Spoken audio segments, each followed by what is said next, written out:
dengan rakan pendengar menerusi slot syariah dan perundangan. Dah kita war-warkan tidak kompon-kompon dan semua orang dah macam tertunggu-tunggu sebab tajuk yang agak menarik untuk sama-sama kita bincangkan pada hari ini berkenaan dengan awas sihir yang memisahkan. InsyaAllah bersama dengan dua orang tetamu di Konti IKIM dah pun bersedia untuk bersama dengan sahabat pendengar. Kita ada untuk bulan ini, sepanjang bulan November ni kita ada Puan Siti Samsiah Mak Supi, merupakan penyelidik kanan di Pusat Kajian Syariah Undang-Undang dan Politik Institut Kefahaman Islam Malaysia. Assalamualaikum. Waalaikumsalam warahmatullahi taala wabarakatuh. Rindu tak dengan Puan Samsiah? Mesti rindu kan?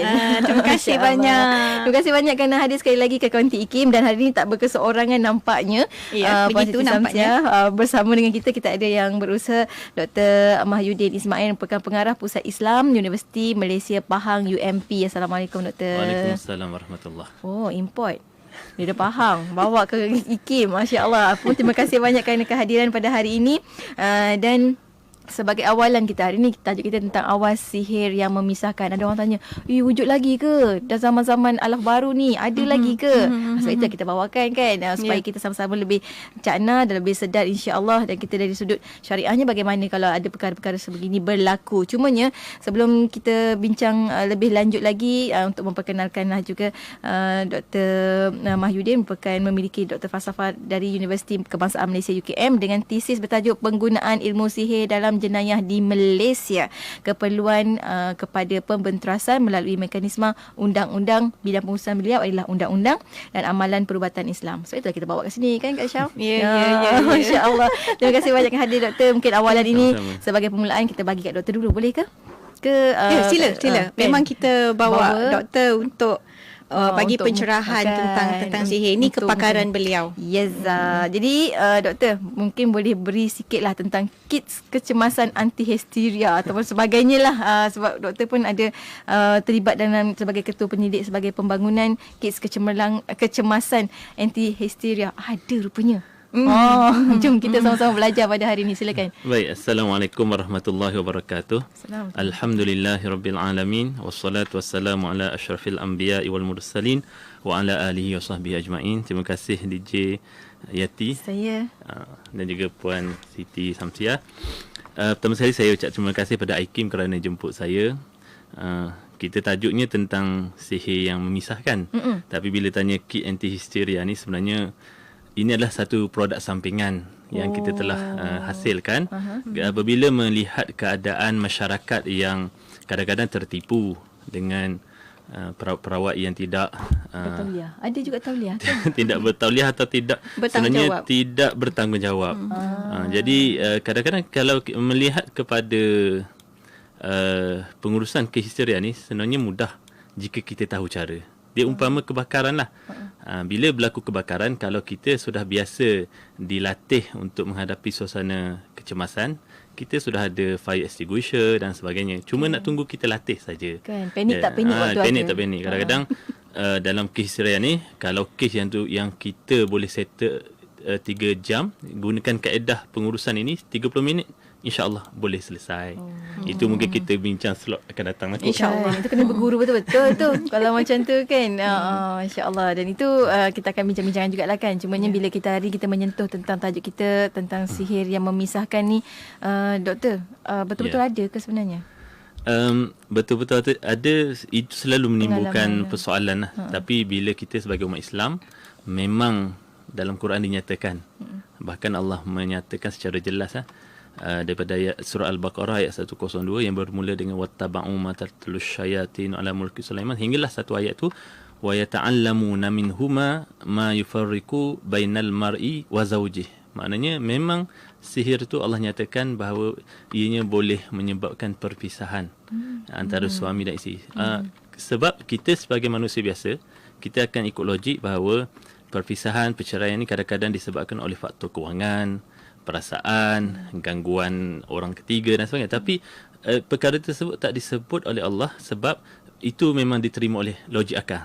Tapi bila bab sihir ni, memang manusia akan bertanya, betul ke? Sebab itu Allah nyatakan dalam surah ayat tersebut, ada manusia yang belajar sihir kerana sihir ini boleh memisahkan. antara suami dan isteri. Dan saya ingat nanti kita pun akan tengok kes-kes Puan Siti pun banyak kaji kes-kes tersebut. Itulah sebabnya sebab kita nak kaitkan juga, sebab doktor pun memang kepakarannya tentang dikaitkan juga dengan undang-undang dan sebagainya, apa yang boleh diambil kalau berlaku perkara tersebut dalam institusi kekeluargaan kita kan. Kadang-kadang kita tak perasan, cuma bila kita tak perasan tu, macam mana nak bagi perasan apa simptom-simptomnya. Macam orang demam kita tahulah suhunya panas, mula rasa tak sedap badan dan sebagainya. Kalau macam kena sihir atau sebagainya, ataupun dihinggapi, boleh kata hinggapi makhluk halus, sebab halus kan katanya kan, hinggap. Macam mana doktor? Baik, untuk menentukan simptom-simptom ni, kalau kita tengok pada pusat-pusat rawatan memang banyaklah.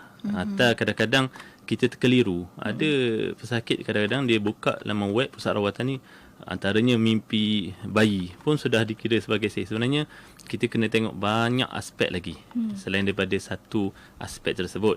Sebelum tu saya ingat saya nak bawa satu hadis di mana Nabi SAW pernah disihir. Nabi SAW pernah disihir, dan hadis ini diriwayatkan oleh Imam Bukhari dalam sahihnya. Kesan sihir kepada Nabi ni, yang menyihir Nabi ni namanya Labib bin Asam. Okey. Dan kesan kepada sihir ni, sehingga Nabi dikatakan dalam hadis tu, hatta kana yara annahu ya'ti nisa wala ya'tiha, sehingga Nabi melihat atau dikhayalkan melihat atau merasa dah balik ke rumah isterinya ataupun sudah bersama dengan isteri, sedangkan Nabi tak. Itu antara kesan yang jelas tentang sihir ini. Tapi dalam kes ini sebenarnya Labib bin Asam nak bunuh Nabi. Tapi kesan yang paling ketara ialah berlaku gangguan pada rumah tangga. Biasanya orang yang terkena sihir, antara aspek yang kita akan tengok ialah rumah tangga.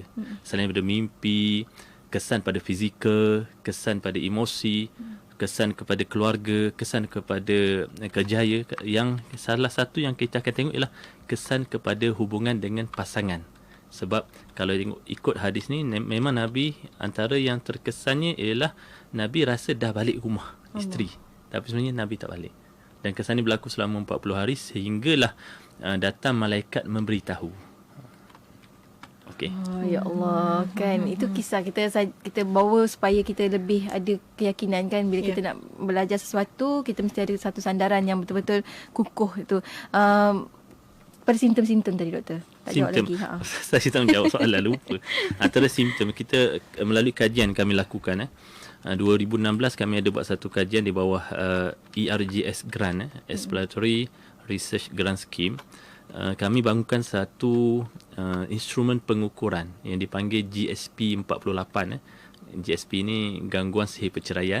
Bunyi dia macam teknikal je kan. 48 tu merujuk pada 48 soalan. Sebab kami base kepada bidang psikiatrik. Psikiatrik ni kadang-kadang mereka mengukur keseriusan sakit mental tu melalui penggunaan DAS-21. Depression, Anxiety, Stress Scale 21, ada 21 soalan. So kami gunakan itu sebagai satu benchmark. Kami kumpulkan simptom-simptom ni, lebih kurang ada 120 simptom lebih kurang. Jadi kami telah buat bengkel, kita telah sumasaran dengan pakar-pakar. Akhirnya yang terhasil sebanyak 48 soalan simptom. Dan simptom-simptom ni kita bagi kepada 8 domain. Antaranya ialah keadaan tidur. Ada tak dalam tidur tu mimpi apa-apa? Sebab dalam kisah Nabi SAW disihir ini, Nabi memang dalam keadaan nak tidur tu datang malaikat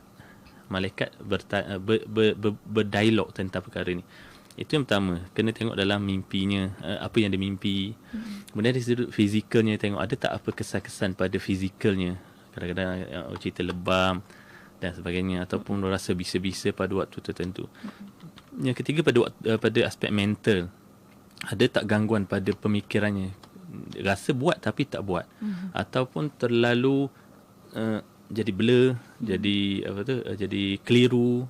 Ada satu kes tu nak pergi kerja, tak pergi kerja sebab pusing-pusing satu tempat tu, tak jumpa jalan masuk ke pejabat. Dia keliru jalan. Ya, di Putrajaya ada kes itu, memang dibawa oleh pihak berkuasa pada saya. Ini bukan alasan ni. Bukan alasan, sebab beliau adalah penerima anugerah pekerja cemerlang, APC. Bukan orang biasa. Macam mana APC boleh tak tahu jalan pergi itu office kan? Kalau memang asas dia memang kaki ponteng, kita boleh terima.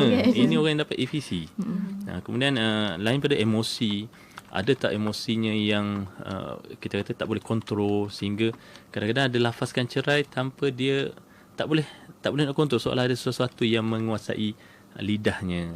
Dan yang kelima, kita akan tengok dari sudut kerjaya macam tadilah, ada tak gangguan pada kerjaya. Kemudian yang keenam, ada tak gangguan pada hubungan dengan pasangan, dan seterusnya. Jadi semua simptom-simptom ni kita kena kaji, tengok, barulah kita boleh katakan ini adalah simptom kena sihir, bukannya biasa-biasa. Sebab pengalaman saya, kalau 10 yang datang mengadu bahawa kena sihir, 2 je yang betul. 8 lagi tu anggapan, andaian, dengar cerita dan sebagainya. Dia mungkin ada rasa simptom-simptom, tapi sebenarnya simptom-simptom tu hanyalah physically, secara perubatan je. Sebab tu saya ingat perubatan moden lebih advance, dan kita patut contohi perubatan moden kerana mereka kaji dari keseluruhan. Jangan, yang saya bimbang ialah kalau kita sebagai perawat Islam, kadang-kadang kita cepat menuduh seseorang tu terkena sihir, jadi sudah pasti ada penyihir. Jadi kita tak sepatutnya menuduh seseorang itu terkena sihir tanpa bukti-bukti. Kan, selagi tak dibuktikan sahih, janganlah mensahihkan benda tu. Betul. Kan, masya-Allah. Puan Siti ada ni ke? Ada pengalaman ke macam mana? Nampak kayaknya doktor dah borong semualah apa saya nak sebut. Cuma apa yang saya boleh tambah dekat sini kan, yang saya boleh nak sedikit ulas. Antara simptom yang tadi doktor sebutkan dan simptom yang Nabi SAW sendiri alami, itu kita boleh anggapkan sebagai halusinasi. Halusinasi ni sebenarnya, Yati, dia juga antara simptom bila seseorang tu dia mendapat tekanan mental. Antara simptom mendapat tekanan mental, halusinasi. Baik. Tetapi bila orang itu diganggu dengan sihir ataupun oleh makhluk halus kan, dia juga mempunyai kebarangkalian yang sangat besar mengalami halusinasi. Itu sebabnya kadang-kadang dia macam tadi pengalaman Nabi, dia rasa dia dah mengalami perkara tu, tapi rupa-rupanya dia tidak berada di alam realiti kan. Jadi di sini saya punya cadangan lah. Macam yang doktor sebutkan, kita jangan simply mengatakan bila kita dah ada beberapa simptom dah terus kita terus kita justify, aku ni kena gangguan sihir, lepas tu nak pergi tuduh mana-mana orang yang tertentu kan. Cumanya dalam hal ni, Yati, ada juga orang yang tidak mengaku, yang tidak boleh menerima bahawa kejadian gangguan sihir itu berlaku. Sebab saya pernah jumpa orang-orang begini, bila cakap tentang gangguan sihir, dia templak mana ada. Terus potong ya. Ini adalah perkara yang perlu diterima sebagai individu Islam yang beriman dengan perkara-perkara gaib. Bukannya kita nak tunduk pada dia, tapi kita perlu berwaspada. Perlu berwaspada dengan tentangan-tentangan, sama ada secara zahir ataupun secara gaib. Kan? Dan tadi memang ada banyak simptom yang berlaku, cumanya bila kita yang saya boleh bezakan, doktor ya, antara gangguan sihir dengan tekanan mental ni, Yati ya, gangguan sihir ni dia kadang-kala dia berlaku secara tiba-tiba. Rumah tangga yang aman damai itu tiba-tiba berlaku konflik, berlaku ketidakharmonian kan antara suami isteri. Maknanya kejanggalan yang berlaku itu perlu disiasat terlebih dahulu. Dan perkara ini, Yati, berlaku pada orang yang agak dekat dengan saya. Sebab kita tahu sahsiah suami isteri ni bagaimana kan. Tetapi bila si suami ini, dan sebenarnya ia adalah salah satu kes yang ada dalam rekod dalam mahkamah syariah ya, Yati ya.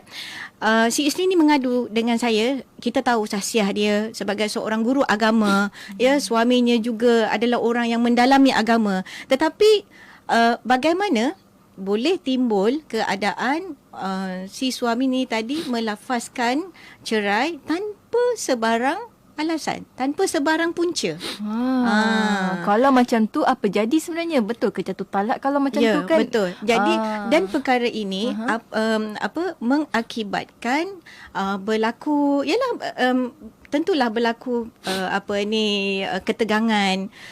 Tadi macam yang kita sebutkan tadi, betul ke tidak, betul ke tidak, betul ke perkara ini berlaku kan. Jadi perkara ini kita perlu berwaspada walaupun belum kena pada kita, tapi kita kena waspada. Kan, kena ada maklumat untuk tahu. Dan kalau benda ni berlaku dalam rumah tangga orang yang terdekat dengan kita kenal sebagainya. Kalau kita bawa ke mahkamah syariah, suami dia sebulan tu telah menceraikan dia, jatuh talak ke disebabkan oleh masalah sihir ni. Dan itu akan kita jawab selepas kita berhenti rehat seketika. Untuk anda kena sabar, tenang, InsyaAllah kita ada solusinya, InsyaAllah.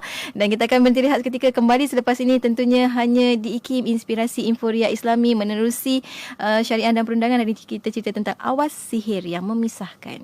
Selawat dan salam buat Rasul junjungan Nabi Muhammad SAW. Alhamdulillah, waktu ini kita kembali bersiaran Menteri Syariah dan Perundangan. Sila jangan betulkan radio anda memang dengarkan syariah dan perundangan. Hari ini cerita tentang awas sihir yang memisahkan bersama dengan dua orang tetamu di Konti IKIM. Kita ada yang berusaha Dr.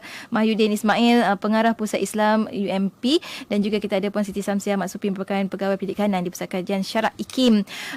Hubung kaitnya jugalah nanti kita akan kongsikan bagaimana ia boleh membantu anda dari sudut nak meminta keadilan di bahagian untuk undang-undang dan sebagainya. Cumanya tadi doktor, kita tak habis lagi tentang simptom-simptom ni. Sebab ada yang tanya juga di macam contohlah kan di FB IKIM kata pernah mimpi ular warna hitam, binatang berbulu hitam, segala yang hitam, tentang ilmu hitam kan. Doktor, sambung lagi doktor. Baik, bismillahirrahmanirrahim. Mengulas tentang mimpi, sebagaimana saya katakan tadi bahawa salah satu tanda daripada 8 aspek yang kita kena siasat ialah keadaan dalam sedar tak sedar, itu mimpi lah. Okay, biasanya mangsa-mangsa yang diganggu ni, antara petanda yang paling utama ialah keadaan mimpinya. Melihat apa? Kalau ular, ini pengalaman saya dan juga melalui diskusi dengan rakan-rakan perawat, antaranya kalau mimpi ular, mimpi bayi, kita tengok bentuknya. Kalau ular tu kita setakat melihat saja, insya-Allah itu dia cuba ada orang nak pinang. Boleh cakap. Orang dulu kata kalau ular mematuk nak kena pinang. Itu nak bagi positif. Tapi insya-Allah kalau kita melihat saja tak ada masalah, itu dia lalu lalang saja. Tapi kalau dia dah kejar kita kena awas lah. Dan jika sudah sampai tahap dia mematuk kita, itu mungkin dah berada di sekitar kita dan dah mungkin terkena dah gangguan. Yang lagi teruk kalau dia dah belik makan kita. Ini kalau ular yang besar lah. Kalau mimpi bayi pun sama. Kalau setakat melihat bayi, insya-Allah kita minta Allah lindung daripada gangguan. Tapi bila dah mimpi mendukung, menyusu, dan yang paling kronik ialah kalau bersalin. Itu biasanya macam itulah pengalaman. Tapi kita tidak boleh melihat dalam satu aspek saja. Kita kena tengok juga aspek lain. Kalau lihat dia ni normal, fikiran normal, tidak ada apa-apa masalah, hubungan dengan suami isteri pun okey, rumah tangga okey, dengan perniagaan kerjaya okey, mungkin itulah tanda orang nak minang lah tu kot. Boleh jadi. Jadi kita tak boleh jump into the conclusion hanya kerana satu perkara. Dan mimpi tu perlu berterusan. Dia tak boleh setahun sekali mimpi. Itu memang maknanya dia pergi melawat zoo, nampak dia mimpi terbau-bau. Maknanya tak boleh nak percaya 100% juga, tapi itu mungkin sebagai petanda-petanda saja. Sebaiknya bertemulah dengan orang yang mahir ataupun yang terlibat dalam bidang ini, pakar. Kalau kita hanya Google internet, memang automatik kita kata kita kena sihir. Itu yang masalah. Macam kita kan, kita ada macam sahabat kita di WhatsApp IKIM daripada Sarawak, daripada Kuching Sarawak, Soraya, dia kata memang masih wujud sihir ni kerana beliau sendiri pernah melaluinya 2 tahun lalu.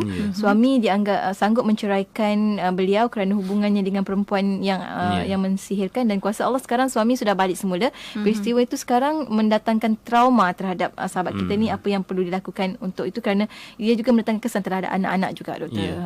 Jadi saya ni kadang-kadang selalu didatangi oleh kaum wanita yang ada masalah dengan suami. Dan biasa antara alasan atau excuse yang paling mudah ialah suami saya kena sihir.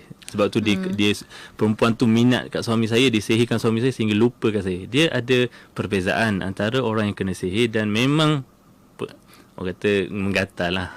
Itu istilah. Tapi memang nature lelaki mana-mana yang normal macam tu lah. Cuma kita kena tengok, macam saya kata tadi, ada 8 aspek yang kita kena kaji.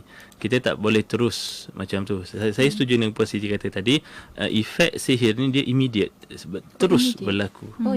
Dia maknanya kalau contoh satu kes yang saya pernah hadir ke mahkamah sebagai saksi, dia kata selepas saya minum air yang saya yang mungkin ada wanita yang dia minum sekali tu ada buat sesuatu, sehingga dia kata lepas saya minum air tu saya nampak wanita tu paling cantik dalam dunia, sehingga saya tak ada perasaan pada suami saya, isteri saya, dan kami bergaduh sampai kami nak bunuh lah, ambil pisau nak bunuh.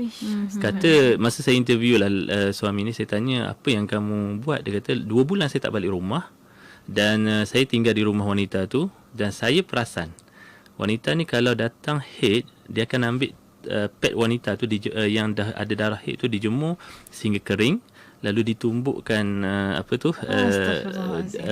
tu sehingga hancur dan ditabur dalam makanan. Bahan rempah. Itu dah perisa-perisanya lah. Itu dah. Sebab itu kalau sihir pengasih, sihir pemisah, dia akan gunakan bahan-bahan daripada tubuh manusia, bahan kotor. Kalau sihir pengasih, nasi tangas, dia akan gunakan air peluh daripada kemaluan, daripada tubuh. Itu pengasih. Kalau pemisah pun sama juga, dia akan gunakan benda-benda yang kotor, jijik. Jadi dalam kes tu alhamdulillah, bila walaupun dah berlaku hampir 2 tahun dah, jadi kami cuba bantu suami ni, dan dia bersumpah di depan hakim bahawa dia tidak sedar ketika melafazkan talak. Alhamdulillah keluarga tersebut, rumah tangga tersebut dapat diselamatkan. Bayangkan 2 tahun duduk tak tahu jatuh talak ke tidak. Jadi dengan penemuan macam ni, Allah bantu mereka untuk lanjutkan jodoh lah. Maksudnya salah satunya kena pasangan ataupun ni lah, maknanya yang sedar ni, yang sedar kena ambil tindakan lah maksudnya. Kalau yang tak sedar tu memang dah tak sedar lah. Tak boleh nak buat apa lah. Macam Puan Siti sendiri kan, kalau macam bila ada gangguan seperti ni dalam rumah tangga sampai berlakunya penceraian, apa yang pertamalah boleh dilakukan? Contoh kalau suami dah lafazkan cerai dekat rumah, contohlah kan. Jadi apa yang boleh lakukan sedangkan isteri ni faham dan tahu ini disebabkan oleh sihir yang dikenakan kepada suaminya? Baik. Saya mungkin saya boleh respon kita punya pendengar tadi yang mengatakan dia percaya suami kena sihir. Okey, lepas tu dan mengalami trauma ya. Saya ingat saya nak respon sikit lah. Dia menghadapi keadaan yang trauma. Baik. Keadaan yang trauma ini tadi macam doktor ada sebutkan tentang DASS 21 doktor ya. Okey, yang itu adalah ujian untuk nak menentukan seseorang itu mengalami tekanan mental ataupun ada gangguan mental. Baik. Dekat sini yang saya boleh nampak dalam rumah tangga beliau ni ada dua isu dekat sini ya. Ada 2 isu. Yang pertama sekali kemungkinan besar suami itu memang dipengaruhi oleh sihir, dan satu lagi efek daripada konflik rumah tangga itu, isteri itu mengalami trauma. Ya, trauma ni kalau saya rasa dia bukan sekadar trauma ya, dia mengalami kemurungan dan juga dia mengalami simptom-simptom lain disebabkan kesedihan yang melampau sebab apa yang telah berlaku dalam rumah tangga dia dan ada third party. Biasanya kalau ada third party memang konflik akan berlaku dan berpanjangan. Dia akan berpanjangan. Pihak-pihak akan mengalami kemurungan. Kadang-kadang kemurungan tu berlaku pada anak juga. Baik. Salah satu penanda ya, dia punya indikator untuk orang tu dia mengalami kemurungan ataupun mungkin trauma ni, dia perlu pastikan adakah dia telah mengalami trauma tu lebih daripada 2 minggu. Dia sekurang-kurangnya 2 minggu secara berterusan. Jadi cumanya saya nak bagi tahu dengan Puan Suraya mungkin ya, Puan Suraya boleh dapatkan bantuan daripada mana-mana kaunselor, psikologis yang bertauliah ya, untuk nak tengok adakah dia mengalami gangguan mental. Isunya mula-mula mungkin sihir, tapi dia kena dipulihkan dari sudut psikologi. Dia dominus impact juga. Ya, jadi dekat situ ada jalan keluar untuk dia. Sebab benda tu, mental disorder ni pun dia penyakit. Kan? Dan penyakit itu boleh dipulihkan. InsyaAllah. Kan lagi cepat dia jumpa dengan kaunselor, insyaAllah lagi mudah dia untuk dibantu. Baik. Balik kepada soalan Jati tadi, kenapa nak buat kalau berlaku tiba-tiba suami ialah suami dikenali sebagai orang yang penyayang, orang yang penyabar, tiba-tiba bertukar jadi 180 darjah atau 360 darjah kan. Karakter berubah. Karakter tiba-tiba berubah. Dia kalau sampai ke tahap jatuhkan talak ya. Okey, yang pertama sekali kalaulah dah nampak boleh hidulah kan perkara yang tak kena ni, dapatkan pandangan daripada mereka yang berada dalam bidang. Saya selalu sebutkan kalau ada apa-apa masalah, rujuk pada orang dalam bidang. Jangan rujuk pada orang yang yang bukannya ada kepakaran. Sebab kadang-kadang bila kita rujuk dengan salah orang, dia akan dapat salah nasihat. Kan? Apatah lagi salah amal betul. Apatah lagi jumpa dengan orang yang dia tak boleh terima tentang gangguan sihir ni. Dia kata mana ada. Sebab saya pernah jumpa kategori orang yang menafikan kewujudan gangguan ni, gangguan makhluk halus. Baik, itu yang pertama. Dapatkan bantuan, dapatkan rawatan. Baik, katakanlah suami ni tadi dah sampai ke tahap dia menceraikan isteri, sama ada secara kinayah ataupun secara soreh. Sama maksudnya berkias ataupun secara terus terang. Baik, dia perlu dapatkan terus pergi ke mahkamah syariah dan buat isi borang lah untuk nak menentukan betul. Jadi di situ nanti katakanlah tapi pada masa yang sama macam saya sebutkan tadi, dia perlu dapatkan bantuan rawatannya daripada perawat-perawat yang bertauliah. Jangan perawat-perawat yang mendakwa bertauliah. Okey. Dia kena hati-hatilah dalam perkara ini, kena hati-hati, tanya dengan ustaz mana apa kriteria orang yang ada tauliah. Okey, dan pada masa yang sama buat penyelesaian, rujuk pada mahkamah syariah dan ikut prosedur. Jadi dekat situ nanti sebab mahkamah syariah kita adil. Okey, katakanlah isteri kata suami telah melafazkan talak di luar mahkamah. Jadi dekat situ nanti akan berlakulah perbicaraan dan pada masa yang sama suami juga diberi hak untuk mempertahankan dirinya. Jadi dekat situ beban bukti kepada suami untuk dia mempertahankan diri dia di hadapan hakim bahawa dia sebenarnya tidak berniat langsung untuk berpisah dengan suami. Tetapi dekat situ adalah prosedur yang tertentu. Hakim juga mungkin akan membuat penyiasatan yang tertentu dan mungkin ini adalah sebahagian yang doktor tadi sebutkan tadi, ada kajian yang dalam usaha mungkin membantu pihak mahkamah untuk menyelesai dan membantu pasangan-pasangan yang menjadi mangsa keadaan. Dua-dua tak bersalah tapi tiba-tiba menjadi mangsa keadaan. Masya Allah. Sebab kita pun ada kawan kita seorang lagi ni kata antara mangsa si pemisah rumah tangga juga yang mana suami dan dia dah berpisah dah, dan apa yang jadi sekarang adalah bila jauh je rindu, bila berjumpa memang gaduh kan. Dan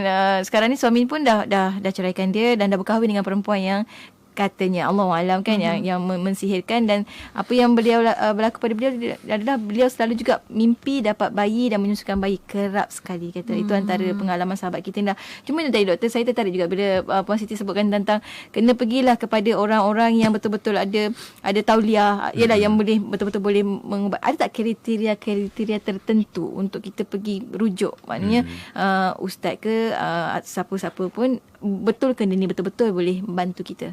Baik, kriteria ni sebenarnya terdapat banyak usaha dah untuk kita tauliahkan ataupun kita kata CJ halal lah untuk perawat-perawat ini. Kan, ada usaha, ya betul.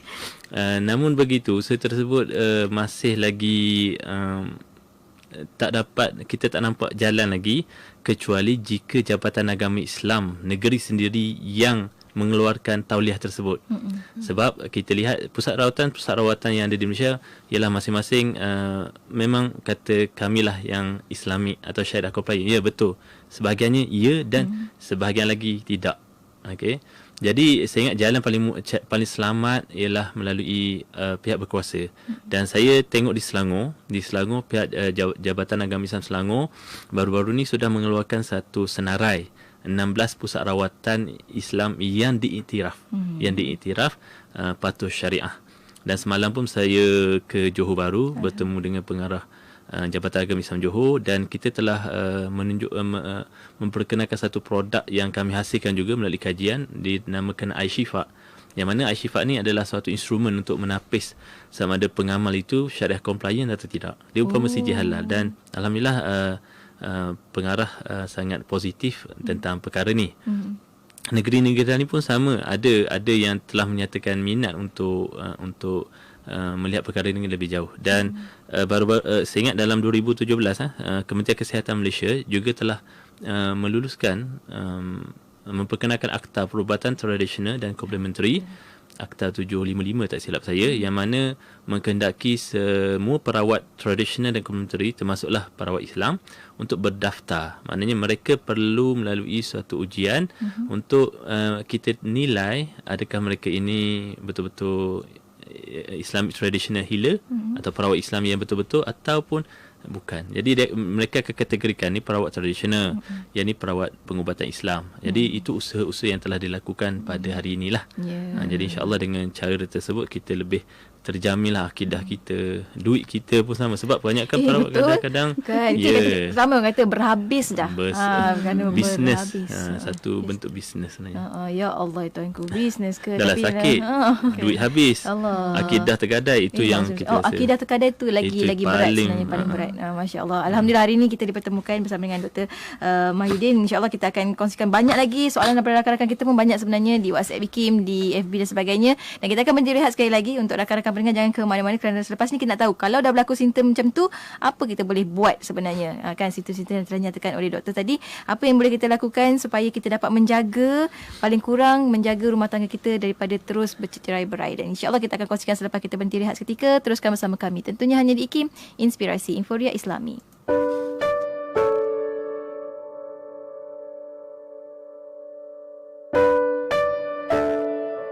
Dalam Al-Quran dan juga Al-Hadis, semuanya dalam bentuk baik dan buruk. Yang buruk tu sudah pasti dalam Al-Quran dan Hadis itu dilarang kita melakukannya dan ditegah dalam bentuk akhlaknya buruk lah. Bukan kita kata suka hati aku lah, apa baik dan buruk kan, aku ada otak, aku boleh fikir sendiri. Betul, akal kita ni pun punya peranan. Kita boleh memikirkan sesuatu itu baik dan buruk, khususnya dalam bentuk kegunaan amali dia. Contoh mikrofon, bila dah setiap hari dia menolong dan membantu DJ bercakap, kalau tidak DJ cakap dengan batu dan kayu dan besi, tak ke mana-mana, tetapi besi canggih betul sehingga kita bercakap satu dunia boleh dengar. Itu menunjukkan ini satu benda yang baik, lebih dari segi dia punya utility dia. Ada benda yang buruk yang berkait dengan akhlak, macam kita mengumpat, buruk dari segi kerohanian, buruk dari segi kemanusiaan. Kalau orang melakukan tu, kemanusiaan akan runtuh. Bayangkan kalau orang semua mengumpat, menipu, memfitnah misalnya, habis rosak satu masyarakat. Bukanlah rosak maknanya tiba-tiba muka jadi kedut, muka dia jadi tiba-tiba jadi buruk. Dia kan masih handsome lagi, tapi buruk dari segi kerohaniannya buruk, akhlaknya buruk.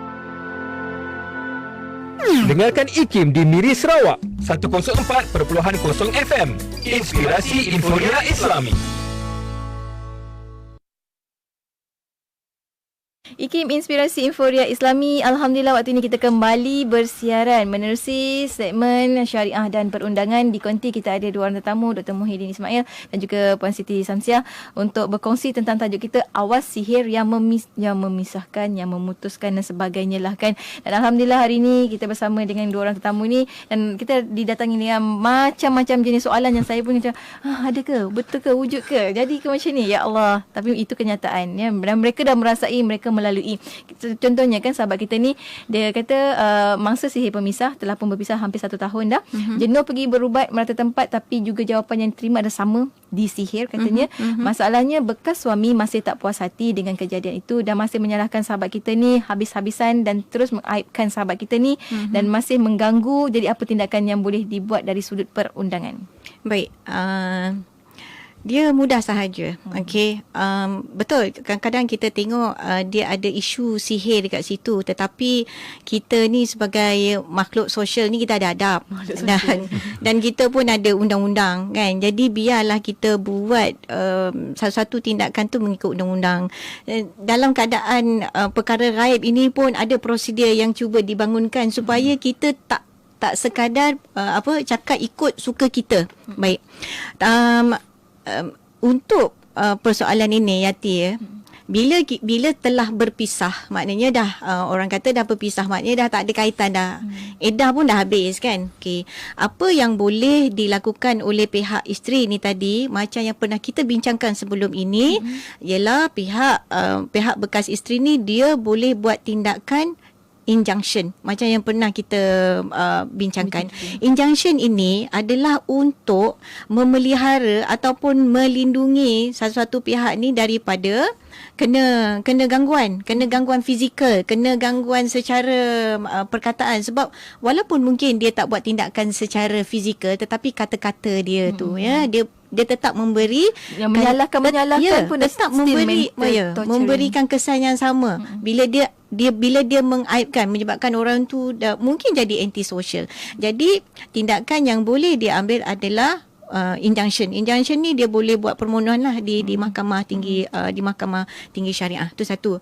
Dan satu lagi saya nak nak kongsi sikit. Ada satu pengalaman ya yang ada tadi dinyatakan jauh rindu, dekat jauh rindu kan. Okey. Ada satu pengalaman suami isteri ni memang faham dah ya. Memang faham yang mereka ini menerima serangan sihir. Okey. Bila masuk dalam bilik tidur je doktor, mereka dah panas. Masing-masing panas. Tak boleh nak bersama. Seorang ke utara, seorang ke selatan. Kan, barat, timur macam tu. Tapi dalam menjalani kehidupan tu yang biasa tak apa, tak ada masalah. Masuk bilik je. Bila masuk bilik saja panas. Okey. Tapi bila saya tengok personality suami ni, dia memang jenis orang yang dia punya personality dia jenis yang cepat baran. Jenis yang cepat baran. Okey. Jadi pada saya kalau ada situasi begini dan pihak suami itu dia enggan merujuk kepada perawat. Maknanya dia tahu dia ada masalah, okey, tetapi dia enggan untuk selesaikan masalah tu. Mungkin ego. Okey, jadi pada saya kalau dah jadi macam ni, eloklah berpisah. Dan memang telah berpisah pun. Sebab satunya dia dah tahu perkara itu adalah gangguan sihir, tetapi dia tak selesaikan masalah. Dan pada masa yang sama dia juga ada satu personality yang sepatutnya dia buat sesuatu untuk personality dia. Doktor ada komen apa-apa doktor? Cukup lengkap lah dengan apa yang Puan Siti jelaskan. Cuma saya boleh tambah ialah bila kita berdepan dengan masalah gangguan sihir pada rumah tangga, bukan sekat rumah tangga, kehidupan kita kena ingat itu adalah satu bentuk ujian daripada Allah Ta'ala. Ada orang yang Allah uji dengan tekanan hidup, dengan kekurangan pada harta dan sebagainya. Dan ada orang yang diuji Allah dengan sihir sehingga berlaku cerai-berai. Tapi walau bagaimanapun kita harus ingat bahawa bila berlaku ujian, kita kena kembali kepada Allah Ta'ala. Kena pandang itu adalah satu bentuk Allah nak menilai sejauh mana tauhid kita dalam kita mengesakan Allah. Kita nak bergantung pada siapa? Nak bergantung pada Allah ke, bomoh ke, atau pasangan kita? Jadi apa yang kita perlu lakukan ialah usaha yang pertama ialah kita dengan Allah, kita kena kembali betul-betul. Saya ingat satu kes di Johor. Ada satu kes ni bagus lah. Saya ingat juga menyedarkan saya. Wanita isteri ni, dia kata dia hidup sosial, tak bertudung, tak solat dan sebagainya. Dan dia tak percaya kepada sihir kerana ialah didikan barat. Tapi bila rumah tangga bergolak dan salah satunya simptom-simptom sihir tu nampak jelas, dari situlah beliau berubah. Dan alhamdulillah saya bertemu dia semacam ini orang yang diberi hidayah oleh Allah. Kita pun rasa macam segan. Kita pun kita selalu menyelesaikan masalah ni, kadang kita pun tauhid pun kadang-kadang gugak juga. Tapi orang yang sebegini diuji oleh Allah untuk meningkatkan tauhidnya, lebih kembali kepada Allah. Itu yang pertama. Dari sudut usaha yang kita perlu lakukan ialah kita boleh, macam Puan Siti sebut tadi, ialah kepada pihak mahkamah. Pihak mahkamah sendiri kalau kata injunction tadilah, tapi kami sendiri pun sudah cuba untuk bangunkan satu prosedur. Mudah-mudahan ia boleh membantu. Kita tidak pergi pada mahkamah, tapi kepada Jabatan Agama Islam. Apabila pasangan ini ingin memfailkan perceraian ke ataupun nak mengadu, maka kita sarankan pada pihak Jabatan Agama untuk menilai dulu kes sebegini melalui kami katakan GSP 48 tadilah. Screening dulu. Mudah-mudahan kita boleh menyelesaikan awal-awal lagi. Kita tahu ni masalah sebelum perceraian berlaku. Apabila didapati ada simptom tersebut, maka barulah kita pergi pada next step, iaitu apa yang perlu disediakan. Kerana ramai pasangan yang saya jumpa, dia kata kena sihir, bila masuk mahkamah tak tahu apa yang nak disediakan. Dari sudut saksi perawatnya, dia tak pernah didokumentasikan. Yelah kan berubat biasa macam tu, macam nak Kampung punya kan. dokumentasikan. Macam perubatan moden, dia ada dokumen datang pukul berapa, apa rawatan yang dibuat. Jadi sebab itu pusat-pusat rawatan juga perlu bangunkan SOP rawatan. Borang-borang perlu didokumentasikan bentuk rawatan. Kan, kalau ada follow up pun ada kan. dia punya Betul. follow up Itu tu. salah satu kita kata sebagai dokumen yang boleh membantu jika dibawa kes itu ke mahkamah. Selain daripada itu juga, mangsa ni juga kalaulah terjumpa apa-apa bahan yang disyaki objek sihir, seperti contoh lalu depan rumah tengok ada satu bungkusan macam tersuk bunjuk tu lah bungkusan putih tu, maka itu semua boleh juga disimpan dan ditender sebagai bukti untuk menyokong, bukan mengatakan dia tapi menyokong, kerana perkara ni mesti ditasahihkan balik oleh pakar. Kemudian lain daripada itu juga boleh melalui saksi daripada kaum keluarga yang terdekat, kerana kita kata sihir ni dia punya efek dia cepat. Maknanya mungkin ahli keluarga perasan minggu ni dia macam ni, very whatever lovely husband yang baik, family man, tapi minggu depan tu berubah 360 darjah. Macam kes yang saya cerita tadi, itu antara tanda-tandanya lah. Jadi perkara-perkara ni perlu diketahui oleh masyarakat, dan untuk masyarakat tahu kita perlu melalui Jabatan Agama Islam ni lah, supaya kaunselor-kaunselor ni ada pengetahuan, kesedaran tentang perkara ni. Jadi cara tersebut kita boleh bantulah untuk selesaikan masalah rumah tangga yang katanya akibat di sihir. Ya, maksudnya mungkin juga hujung-hujung ni kesimpulan kan, maknanya kalau berlaku kes sihir sebegini, kita sedar maknanya benda ni boleh dibawa ke mahkamah juga. Dengan prosedur-prosedur tertentu dah juga. Sama lah macam biasa jugalah, kita ke mahkamah, kita kena daftarkan dan sebagainya. Dan kalau boleh kita bawa ke kaunselor terlebih dahulu awal, mungkin kita boleh dapatkan nasihat, nasihat daripada kaunselor macam tu. Dah sampai hujung-hujung ni, saya pula buat kesimpulan mana boleh kan? Boleh, tak ada masalah saya tu. perlu kepada kesimpulan daripada kedua tetamu saya pada hari ni. Untuk bila kata tentang sihir memisahkan ini, apa yang boleh kita lakukan sebagai pesan-pesan akhir lah untuk rakan-rakan kita, silakan. Ya, saya setuju dengan apa yang doktor sebutkan. Kita perlu ada bekal sebenarnya. Perlu ada amalan-amalan yang tertentu. Memang sebab kita juga faham bahawa doa itu merupakan senjata. Doa itu juga merupakan perlindungan kepada kita. Banyak yang Nabi ajar kepada kita untuk melindungi diri kita daripada sihir. Okey. Dan satu lagi, kita juga kalau misal kata kita dah adalah sangat baik bila kita tengok dekat Google, dekat internet kan, simptom-simptom yang berlaku tu sebenarnya tu bagus pada saya, bagus supaya kita jadi individu yang prihatin. Tetapi jangan cepat membuat kesimpulan terhadap diri sendiri. Dan satu lagi, mungkin juga perkara itu ada dia punya mungkin simptom sihir itu sebenarnya kita ada penyakit. Sebenarnya kita ada penyakit yang lain kan. Jadi apa yang perlu saya sebutkan dekat sini, keprihatinan itu perlu, tetapi kebijaksanaan dalam keprihatinan itu juga sangat perlu supaya kita mencapai penyelesaian yang tepat untuk masalah kita. Itu nasihat daripada saya. Doktor, hujung doktor, macam mana kita kena ada shield ataupun perisai kan untuk rumah tangga kita? Sebenarnya Nabi SAW telah banyak beri panduan kepada umatnya untuk amalan-amalan tertentu ni lah. Yang saya ingat antaranya ialah kalau yang biasa guru saya ajar, Tuan Guru Taji Jahid mengatakan amalkan ayat manzil. Setiap hari pagi sekali, petang sekali, dan juga tahlil la ilaha illallah tu sebanyak mungkin. Itu antara perisai-perisai kerohanian yang kita boleh ni.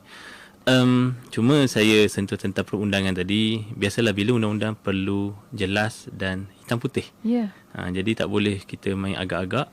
Jadi sebab tu kalau nak bawa kes ke mahkamah, memang setakat ni mahkamah saya nampak Selangor memberi peluang mendengarlah. Ada setengah negeri tu menolak.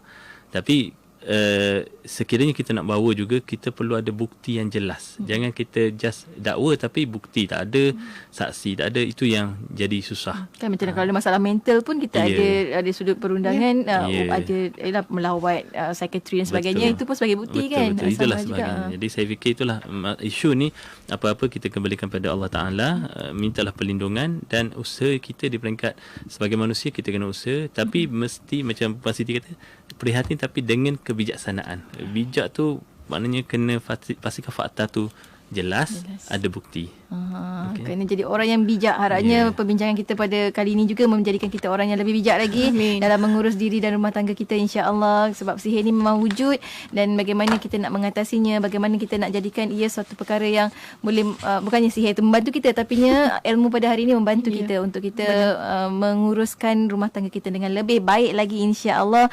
Apapun untuk rakan-rakan pendengar, jangan lupa ada yang ramai tekun mendengar, tekun-tekunkan jugalah share butang, tekan butang share supaya lebih ramai lagi dapat manfaat daripada perkongsian kita pada hari ini. Saya ucapkan terima kasih banyak pada Dr. Muhyiddin. Sama-sama. Lain kali kita datang lagi ni kan, insya-Allah untuk perkongsian pada hari ini. Terima kasih banyak.